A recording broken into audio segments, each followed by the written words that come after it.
still remember the events of my awakening. It wasn't the first time I'd woke in the tower. By that time, I'd long since lost count. So many times I had slipped into a brief unconscious respite, only for searing pain to jolt me back to life, wailing in agony. Despite my cries of pain, I could always perceive that deep-throated incantation as I felt a very finely edged blade slowly carve away slivers of skin from my bare chest. During my endurance of the torments, I saw only darkness. The linen that firmly held my head bound, not allowing me to see my abuser. My wrists and ankles were bound painfully with wire, pinning them back and suspending me at least 4 feet from the stone floor as a human pendulum. The inability to use my extremities rendered resistance impotent. I could only scream and grind my teeth into the horse bit that gagged me as they sadistically continued to slowly rend flesh from sinew, savoring every second of my misery as they repeated their unholy chant. Adraeok Ardue Jublex. Sometimes large patches of skin were stripped away. Other times it was small slivers targeted in areas most sensitive to me. Either instance always resulted in me tearing my vocal cords in pain until shock would inevitably cause me to lose consciousness, only to have the damning sting of salt being cast into the exposed wounds rouse me back to life to continue their sinister rites. This occasion, however, I decided that I would fight against the urge to slip into the blissful darkness. I would bear the excruciating punishment until either they lost interest in my suffering or death took me. I could feel my molars dig further and further into the bit with every drawn out second they spent flaying me alive. I can't say with much accuracy how long I suffered this time, as the pain and the extra effort it costed me to stay awake made it seem as though many hours had passed. When darkness began to cloud my mind once again, unable to continue my endurance, I silently prayed that I would not wake again. With further descent into the clutches of eternal rest, I tried to make her face, her radiant smile, to be my image of parting grace. The smiling face of my beloved Jennifer on the night of the festival, illuminated by the glow of the fireworks. Over my waxing screams, I tried to remember the sound of her laugh as she'd burrowed her face into my chest, just before the dark void would have me. However, I noticed the incantations cease. The chamber was quiet, save for my groans of pain. Then I felt the linen around my eyes loosen until falling away completely, allowing gravity to pull my head downward to face the stone floor. It was at least a full minute before my vision could compose itself. Directly below me, perched in a pool of blood, was a cauldron containing the discarded scraps of my flesh. As much as the sight horrified and revolted me, I could only utter a weak moan. The frigid air in the chamber stinging my exposed muscle tissue. I looked up, arching my neck up, when I heard soft footsteps approaching to see my menacer. He wore a dark scarlet cloak with a hood that completely concealed his face and brandished a small knife in his left hand, dripping with blood. My eyes widened as he approached closer, the blade poised downward and outstretched. Panicking, I tried more vigorously than before to fight against my restraints. As before, it served me little as he grabbed my long, hanging hair to force my face closer to him, even held only mere inches away. I couldn't distinguish any features from under his hood as he raised his blade over my face. I could once hear the guttural chant, Adreuk, Adwe, Jublex. My throat too weak and worn, I could only utter a weak moaning as the blade sank deep into my forehead, scoring some manner of sigil or branding into it before cutting deep across the lengths of my arms and legs, allowing the vicious crimson to flow down freely onto the cauldron beneath me. When he finished, he then removed the horse bit from my mouth. The rush of unobstructed fresh air caused me to cough and wheeze as I sputtered. My voice was nearly depleted. Who are you? Who are you? As to reply to my query, the acolyte cocked its head to the side and let out a deafening screech as I felt him push the index finger of its right hand into the cuts of my forehead. I felt a blinding flash of light, seemingly coming from within my eyes, as I began to envision a small farmland with bright and healthy soil, bearing many crops. I was overwhelmed, my senses overclocked and unable to properly process the heavenly display. For indeed, it had been so long since such a sight had existed that I was sure they only existed in heaven. I saw, gathering the bountiful harvest, was a man and his boy. They laughed as they toiled, overjoyed with the fruits of their labors.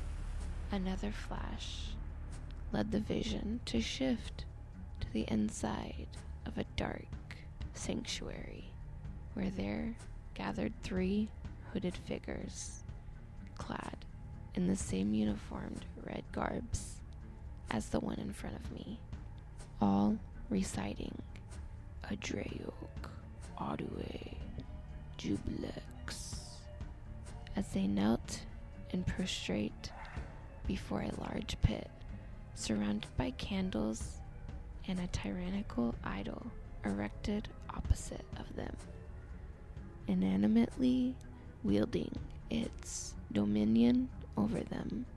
I let out a shrill yelp as I felt the acolyte's finger push harder into the scorings, feeling the visions burn deeper and deeper within my mind. From inside the cavernous pit, I could see the man and the boy tearing each other apart, the both of them lost to some primal bloodlust in an attempt to cannibalize one another. I wanted it to stop, but was powerless to make it do so. As long as the acolyte's finger remained on my forehead, I was forced to continue experiencing the nightmare as I watched the adolescent tear at his father's jugular with his fingernails. The father retaliated by gouging the eyes of the boy, growing like a rabid hound. I felt the finger dig deep into the carvings as I witnessed the boy, somehow gaining the upper hand over his elder, proceed to drive his father's head into the walls of the pit. Once the man's head was but little more than a mess of gore, the youth let out a series of deranged howls and screams as he began to regurgitate a venomous black substance and tear away the skin of his face.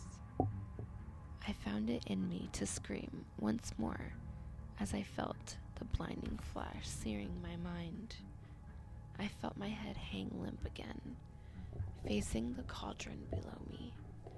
My breathing was heavy, as though my lungs were starved, and my vision was slow to recompose itself. My head was swarming, unable to comprehend the ghoulish scene I'd just witnessed. Who were they? And why were they killing each other? I was allowed no avenue to express my questioning to the acolyte before he forced my head upwards once more to meet gaze with him. Before I could so much as gasp, he pinched my nostrils together, forcing my mouth open and jamming the blade inside. My struggling failed me again as I felt the blade slice into the root of my tongue, once more reciting that familiarly damning chant. My abilities to scream were annulled by my choking as the warm, metallic taste of blood flooded my throat. Like with the rest, my severed tongue was cast into the cauldron. For a moment, I felt I was finally close to death as I sputtered and wheezed, choking on my own blood. Of course, I was again denied this end to my punishment when the acolyte revealed a glowing, scalding shard of iron and forced it into my mouth, cauterizing the gash where my tongue once was. I truly began to wonder in that moment if I'd not perhaps perished, as many of the others had on the night of the festival, the night it happened, and that I was now condemned to suffer eternally in this abattoir of crimson-stained stone and mortar. Weakly and with depleted vision, I watched as he used the knife to sever the wires, binding my limbs, causing me to plummet to the cold, unforgiving stone, before silently collecting the cauldron and quitting the chamber through the stairway at the right end. I was left to lie in a pool of blood, my body broken and rent, as the void crept upon the corners of my vision once more. I began to dream. The image to haunt my subconscious mind was that of Jennifer, her vibrant blonde hair, her sweet and warm smile. I began to recollect her softly sweet laughter as we embraced amidst a cheering crowd. I could feel a tear betray me as I remembered the kiss we shared, as the blinding blazes burst, illuminating all to a definite degree. The tears came more freely, and horror clouded my reasonable thoughts as the sounds of their collective screams pervaded the air around us. My petrified somnambulism lasted no further, However, when I felt hands grab my wrists and begin dragging me across the stone floor, a trail of blood marking the path behind, looking up, I could see the blurred visage of a scarlet-garbed acolyte pulling me further into the hallway. I could see but little as I was brought further into the winding staircase.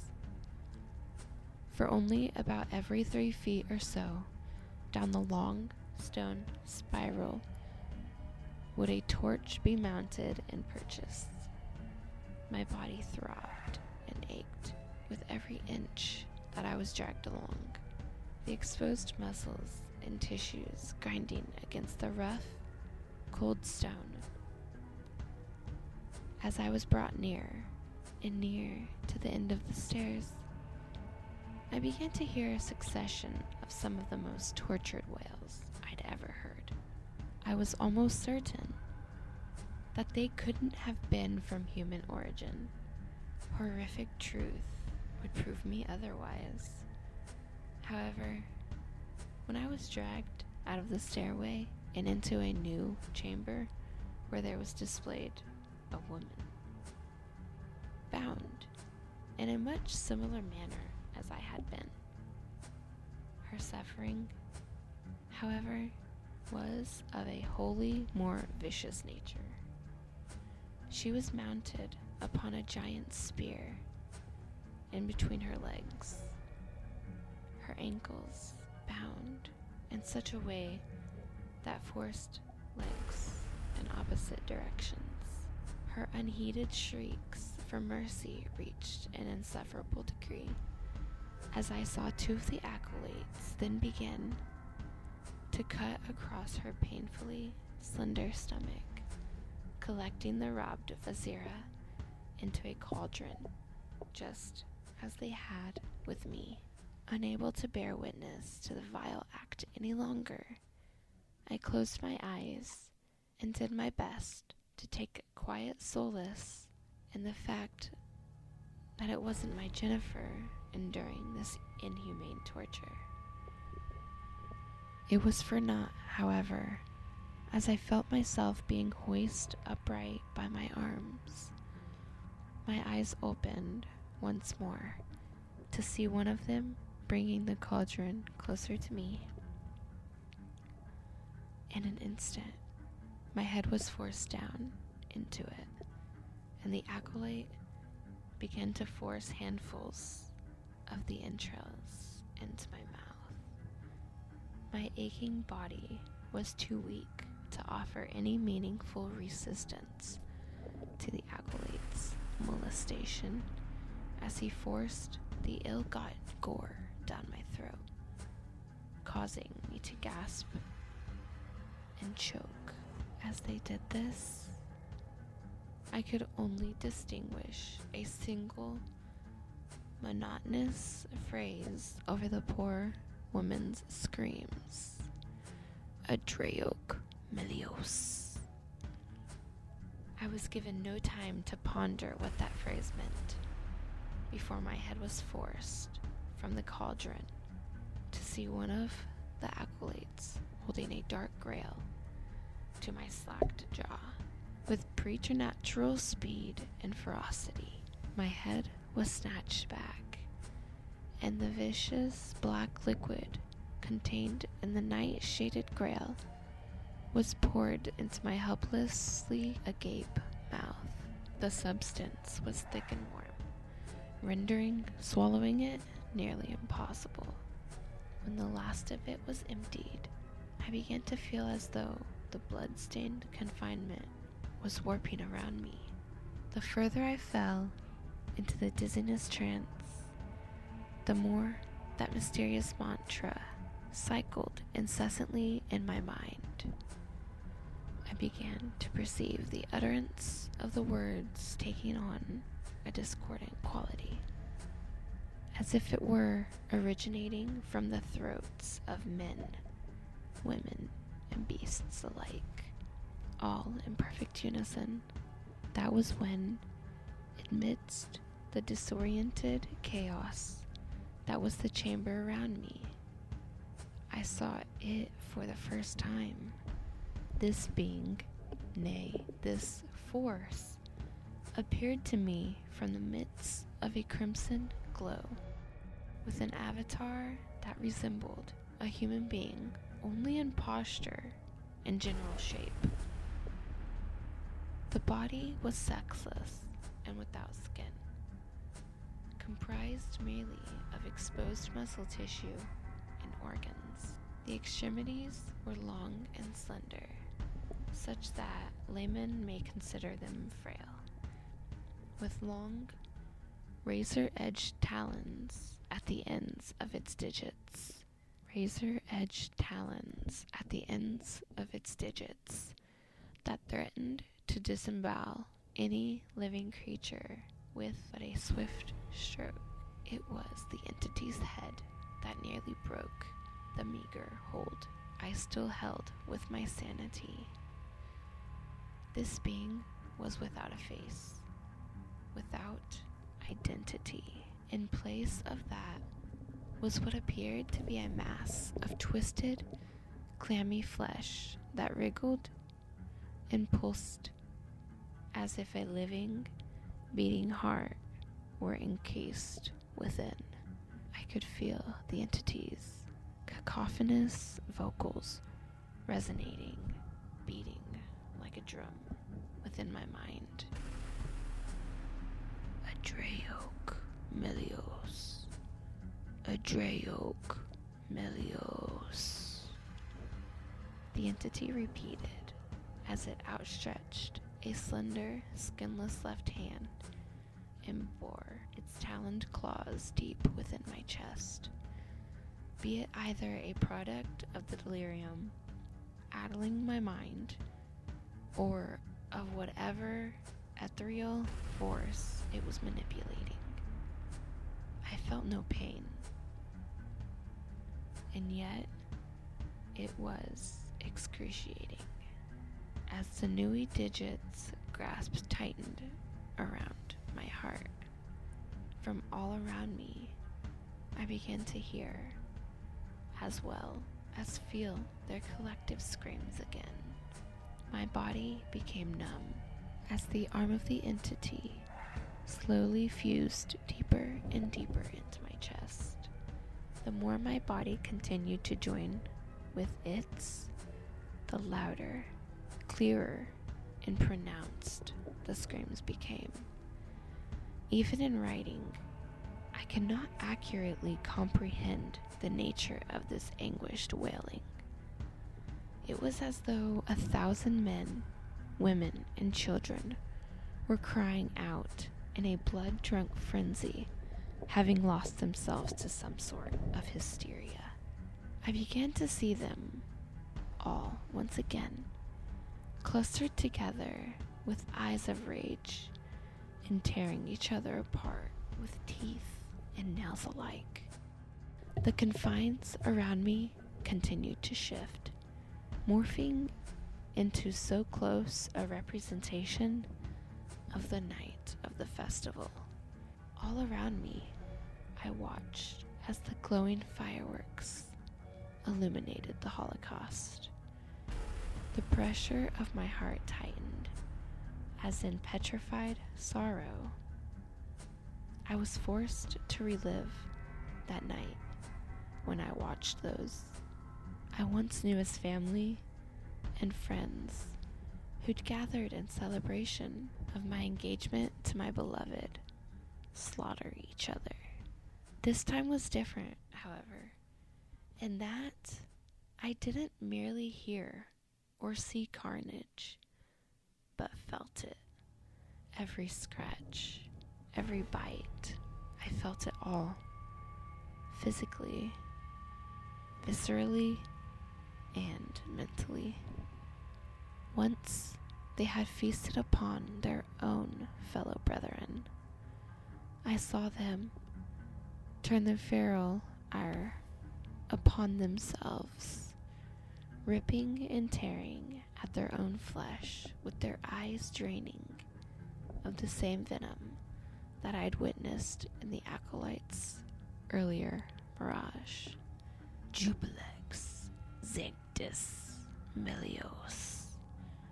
They cried to the skies above before falling dead upon gore-ridden earth. What had begun with the blood and flesh? The distorted voice boomed in my head. So too shall it end and be reborn in that image.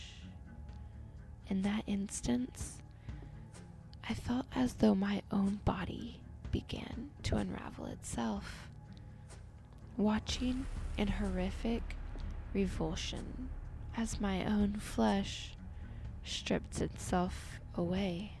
I screamed out in abject terror when all of a sudden I felt once again the cold stone beneath me. Dazed and hysterical, I examined my environment to find that it no longer resembled the damning premonition. I saw that I was once more being towed down a dim corridor.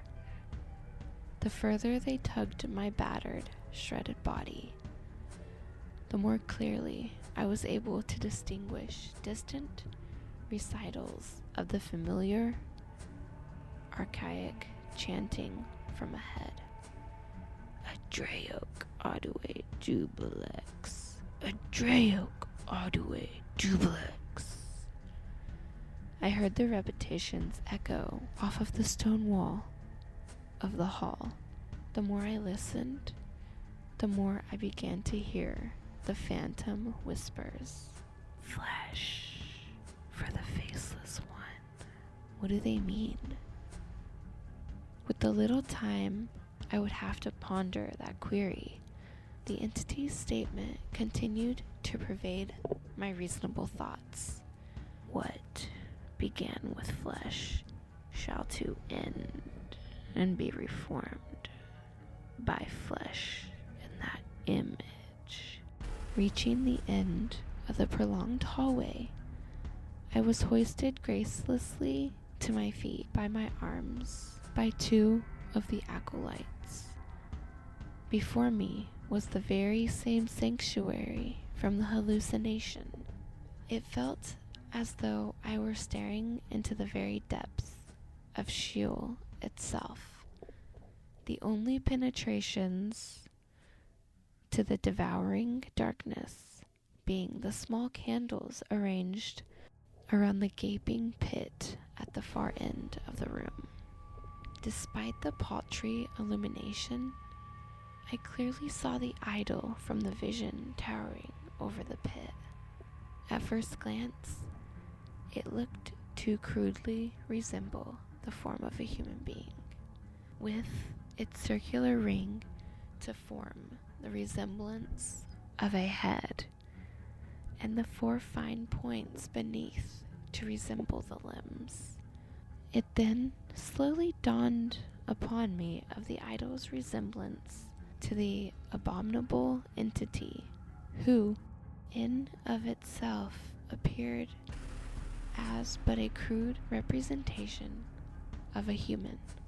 I watched as three scarlet-hooded acolytes, who were knelt in worship around the cavernous pit to the gruesome effigy, turned to face me, holding aloft their own smaller images of the larger one towering before them and repeating in their demonic tongue, Adraeoc Audue Jubilex.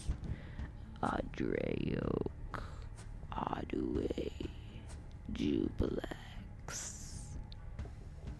My body remained limp, my feet dragging across the rough stone as the two acolytes, restraining my arms, forced me forward. Adraeoc Audue Jubilex. The chanting grew louder and more abrasive the closer I came to the pit, as well as the whispered omens from before. Adraeoc Audue Jubilex. Flesh for the faceless one. I tried in vain to shake the ethereal utterances from my thoughts, only seeming to succeed in giving them a tighter grasp on my mind. Adreok, Adue, Jubilex. It was when I was held only mere inches away from the abysmal pit that my senses were offended by a combined carrion miasma of excrements and decay. I felt my stomach start to turn over on itself and begin to retch. I soon regretted this physical impulse, however, as with speed, one of the acolytes before me used the piercing edge of his idol to slice across his palm, producing venomous black blood before forcing me to consume it once again. Then, before I could so much as gasp in fright, I was cast like waste into the Abaddon depths of the pit.